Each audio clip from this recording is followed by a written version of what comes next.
राधे राधे। नमस्कार दोस्तों। अमावस्या और पूर्णिमा, दो बहनों की कथा। एक समय की बात है, एक गांव में बहुत ही धनी व्यक्ति था। उसके दो लड़के और दो लड़कियां थीं। उनमें एक लड़की पूर्णिमा और दूसरी अमावस्या थी। पूर्णिमा सारे घर का काम करती, पूजा पाठ करती और गाय की सेवा भी करती थी।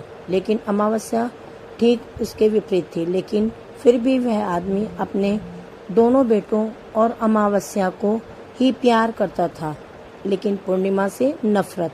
उसके लड़के और लड़कियां धीरे धीरे बड़े हो गए और आदमी ने लड़कों का विवाह करवा दिया। इसके बाद आदमी की पत्नी ने कहा कि दोनों लड़कियां भी शादी लायक हो गई हैं, उनका भी कहीं पर रिश्ता करवा दो। लेकिन यह ध्यान रखना कि अमावस्या का विवाह किसी अच्छे खानदान में करना और पूर्णिमा का किसी गरीब घर में, क्योंकि पूर्णिमा को घर का काम करना ज्यादा पसंद है। उसे आदमी ने पड़ोसी गांव के अमीर घर में अमावस्या की शादी कर दी और इस गांव में एक गरीब लड़के से पूर्णिमा की शादी कर दी। पूर्णिमा के भाई और भाभी पूर्णिमा से बहुत प्यार करते थे। वह घर के काम में उनका हाथ बटाती थी और अमावस्या उन पर रोब जमाती थी। शादी के बाद दोनों बहनें अपने ससुराल में रहने लगी। एक दिन अमावस्या ने अपने घर पर शिव चर्चा रखी, जिसमें उसने सभी गांव की औरतों को बुलाया, पर पूर्णिमा को नहीं बुलाया। जब गांव की औरतें अमावस्या के घर जा रही थी, तब पूर्णिमा अपने घर के बाहर बैठी थी। औरतों ने उससे पूछा, तुम नहीं चलोगी क्या? पूर्णिमा ने कहा, मुझे तो बुलाया ही नहीं, मैं कैसे चल सकती हूँ? और तूने कहाँ बुलाया नहीं तो क्या हुआ? वहाँ तो भगवान की शिव चर्चा है, तुम चलो हमारे साथ। पूर्णिमा उनकी बात मानकर उनके साथ चली जाती है। जब अमावस्या की नज़र पूर्णिमा पर पड़ी तो अमावस्या ने गुस्से में आकर पूर्णिमा से कहा, तुम कैसे चले आई? तुम्हें तो मैंने बुलाया ही नहीं। फिर भी कोई बात नहीं, तुम ही आ ही गई हो तो चुपचाप बैठे रहना। और अमावस्या ने पूर्णिमा की गरीबी का खूब मजाक उड़ाया। अमावस्या की बातें सुनकर पूर्णिमा की आंखों में आंसू आ गए। उसने भगवान शिव से हाथ जोड़कर मन ही मन विनती की, भगवान, क्या पूजा पाठ करना, घर का काम करना और गौ सेवा करना गलत है? आखिर मेरा कसूर क्या है? आपकी कृपा करेंगे मुझ पर? पूर्णिमा बार बार भगवान से यही कहती रही। इतने में शिव चर्चा पूरी हो गई। अब अमावस्या भगवान का प्रसाद बांटने लगी। उसने सबको भगवान का प्रसाद दिया, लेकिन पूर्णिमा को नहीं दिया। पूर्णिमा बिना प्रसाद के ही घर लौटने लगी। तो रास्ते में उसने सोचा कि बच्चे प्रसाद मांगेंगे तो मैं उन्हें क्या कहूँगी। उसने सोचा कि मैं मायके अपने भाई के यहाँ से कुछ ले आऊंगी। यह सोचते हुए वह अपने घर आ गई और उसने अपने पति से कहा कि मैं अपने मायके जा रही हूँ। पति ने कहा, ठीक है। पूर्णिमा मायके के लिए रवाना हो गई। रास्ते में एक चबूतरे पर तुलसी का पौधा लगा हुआ था और उसे चबूतरे पर एक बूढ़ी औरत बैठी हुई थी और वह कोई और नहीं, साक्षात तुलसी माँ थी। उस बूढ़ी औरत ने पूर्णिमा से कहा, बेटी, तुम कौन हो? कहाँ जा रही हो? तुलसी का पौधा सूख रहा है, इसमें थोड़ा पानी डाल दो और इस चबूतरे को साफ कर दो, इससे मुझे थोड़ी ठंडक मिलेगी। तब पूर्णिमा ने तुलसी में पानी डाला, चबूतरे की साफ सफाई की और उस औरत के पैर भी दबाए। फिर उसने कहा, कुछ और काम है माँ जी? औरत ने कहा, कुछ नहीं, अब तुम जाओ और वापस आते समय मुझसे मिलकर जाना। तब पूर्णिमा वहाँ से रवाना हुई। रास्ते में एक शिव मंदिर आया। वहाँ पर एक बूढ़े बाबा मिले। वह कोई और नहीं, साक्षात भगवान शिव थे। उन्होंने पूर्णिमा से कहा, बेटी, इस मंदिर की साफ सफाई कर दो। पूर्णिमा ने उस मंदिर की साफ सफाई और पूजा पाठ करके कहा, और क्या काम है बाबा? बूढ़े बाबा ने कहा, और कुछ काम नहीं है बेटी, अब तुम जाओ और वापस जाते समय मुझे मिलकर जाना। पूर्णिमा वहाँ से निकल गई। निकलकर चलते चलते काली माँ का मंदिर मिला। वहाँ बैठी एक बूढ़ी औरत ने पूर्णिमा से कहा, बेटी, यहाँ पूजा पाठ करने तो सब आते हैं, लेकिन मंदिर की साफ सफाई कोई नहीं करता है, इसलिए इस चबूतरे और मंदिर की साफ सफाई कर दो। पूर्णिमा ने कहा, ठीक है माँ जी। साफ सफाई करके पूजा पाठ किया और माता का श्रृंगार किया और वहाँ से जाने लगी। उसे बूढ़ी औरत ने कहा, अब तुम जाओ और वापस आते समय मुझे मिलकर जाना। पूर्णिमा अपने मायके की तरफ चल दी। थोड़ा चलने के बाद नदी के किनारे एक बूढ़ी औरत मिली। वह साक्षात गंगा से आई। उस बूढ़ी औरत ने कहा, बेटी, इस नदी पर स्नान करने तो सब आते हैं, लेकिन यहाँ साफ सफाई कोई नहीं करता। तब पूर्णिमा ने घाट की सफाई की, अच्छे से की और जाने लगी। तब उस औरत ने कहा, बेटी, वापस आते समय मुझे मिलकर जाना। इसके बाद पूर्णिमा नाव में बैठकर नदी के दूसरे किनारे पर उतर गई और अपने मायके पहुंच गई। पूर्णिमा के भाई और भाभी उसे देखकर बहुत खुश हुए और उन्होंने पूर्णिमा से खूब बातें की और कहा कि बच्चों को भी साथ लेकर आती तो अच्छा लगता। सुबह जब पूर्णिमा ने अपने ससुराल जाने के लिए कहा तो भाइयों ने उसे एक लाल साड़ी और एक थैली में बच्चों के लिए कपड़े और खाने पीने का कुछ सामान रख दिया और कहा कि वापस जल्दी आना। इसके बाद पूर्णिमा वहाँ से रवाना हुई और उस नदी के किनारे पर पहुँच गई। पूर्णिमा को वहीं बूढ़ी माँ मिली जो साक्षात गंगा से आई थी। उन्होंने पूर्णिमा को एक थैला दिया और कहा कि तुम अपने घर ले जाकर ही इसे खोलना। पूर्णिमा ने कहा, ठीक है। आगे चलकर वही काली माँ का मंदिर आया। वह भी उसे बूढ़ी माँ ने पूर्णिमा को एक थैला दिया और कहा कि इसे घर जाकर खोलना।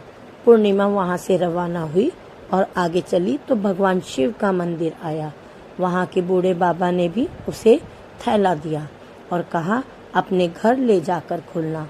आगे चलने पर तुलसी माँ के पास बैठी हुई बूढ़ी औरत मिली। उसने भी पूर्णिमा को एक थैला दिया और कहा कि इसे घर जाकर खोलना। अब पूर्णिमा के पास 5 थैले हो गए। इन सब थैलों को लेकर पूर्णिमा अपने घर चली आई। पूर्णिमा ने सबसे पहले अपने मायके का थैला खोला। उसमें बच्चों के लिए अच्छे कपड़े और खाने पीने की चीजें थीं। उसने अपने बच्चों को नए नए कपड़े दिए और खाने पीने की चीजें दी। तब बच्चे बहुत खुश हुए।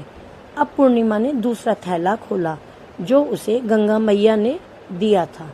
उसमें सोना और चांदी भरा हुआ था। और फिर उसने तीसरा थैला खोला जो उसे काली माँ ने दिया था। उसमें 16 श्रृंगार का सामान भरा हुआ था। तब उसने चौथा थैला खोला तो भगवान शिव ने दिया था। उसने धन संपत्ति भरी हुई थी। इसी तरह उसने 5वां थैला खोला जो तुलसी माँ ने दिया था। उसमें चावल, दाल और 7 प्रकार के धान भरे हुए थे। अब पूर्णिमा के घर में किसी चीज की कमी नहीं थी। पूर्णिमा के मन में विचार आया कि क्यों ना मैं भी शिव चर्चा करूं। उसने अपने घर शिव चर्चा का कार्यक्रम रखा और गांव के सभी औरतों को बुलाया और अपनी बहन को भी बुलाया। जब अमावस्या अपनी बहन के घर आई तो उसने देखा कि पूर्णिमा के घर में धन दौलत की कोई कमी नहीं है। यह देखकर अमावस्या आश्चर्यचकित रह गई और उसने पूर्णिमा से पूछा कि तुम्हारे घर में इतनी धन दौलत कैसे आई। पूर्णिमा ने कहा, बहन, तुमने अपने घर शिव चर्चा रखी और उसमें मुझे नहीं बुलाया। फिर भी मैं बिन बुलाए तुम्हारे घर आई, पर तुमने भगवान का प्रसाद तक मुझे नहीं दिया। उसके बाद मैं अपने मायके जाने लगी। इसके बाद पूर्णिमा ने रास्ते में जो कुछ भी घटना हुई वह सब अमावस्या को बता दी। अमावस्या ने पूर्णिमा से कहा कि तुम भी मुझे प्रसाद मत दो और मुझे मना कर दो। लेकिन पूर्णिमा ने कहा, यह तो भगवान का प्रसाद है, यह तो मैं सबको दूंगी और तुम्हें भी दूंगी। फिर भी अमावस्या ने प्रसाद नहीं लिया और सीधे अपने घर चली गई। घर जाकर अपने बच्चों से कहकर वे अपने मायके जाने के लिए रवाना हो गई। चलते चलते रास्ते में वही तुलसी माँ मिली जो चबूतरे पर बूढ़ी का रूप धारण करके बैठी हुई थी। उसने अमावस्या को चबूतरे की सफाई करने को कहा।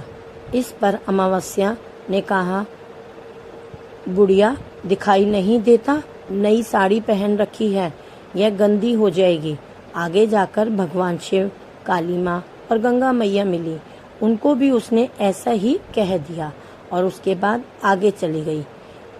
पर नदी किनारे लगी नाव में जैसे ही बैठी, उसमें रखे फूल भी कांटों में बदल गए जो उसके पैरों में चुभ गए। किसी तरह वह दूसरे किनारे पर उतरकर अपने मायके चली गई। तब वह पहुंचे, उसकी भाभियों ने आपस में धीरे से कहा, काम की न दाम की, 100 मन अनाज की।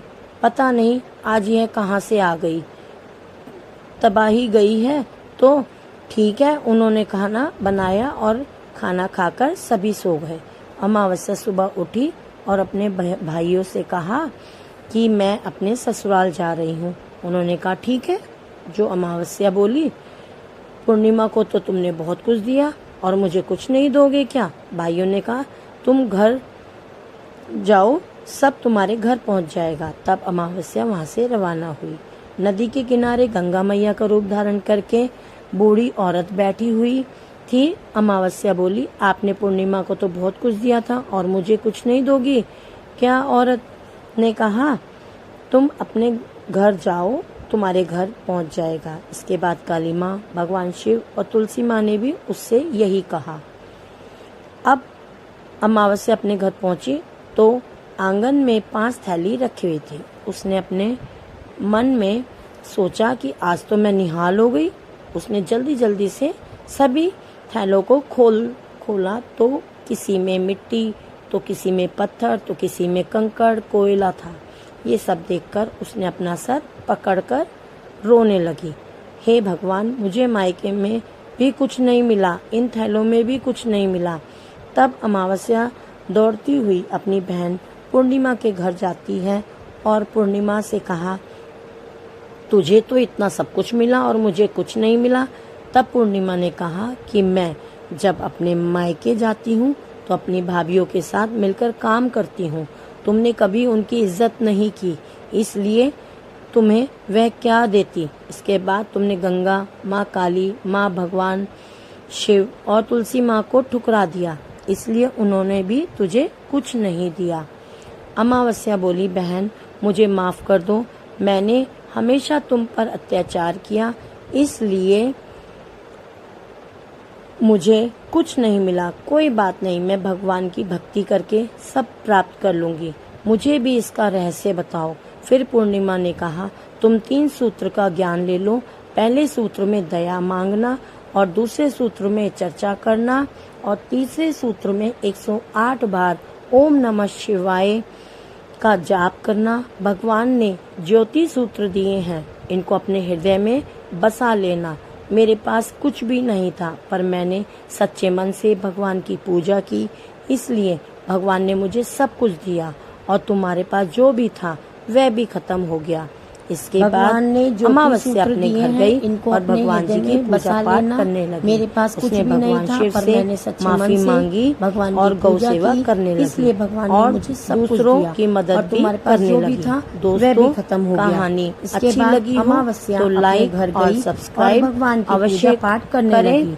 उसने भगवान शिव से माफी मांगी और गौ सेवा करने लगी। अपना चैनल ग्रो की मदद कर सकती करने लगी। प्लीज दोस्तों, सपोर्ट कहानी अच्छी लगी हो, राधे राधे और जय श्री कृष्ण अवश्य करें। राधे राधे।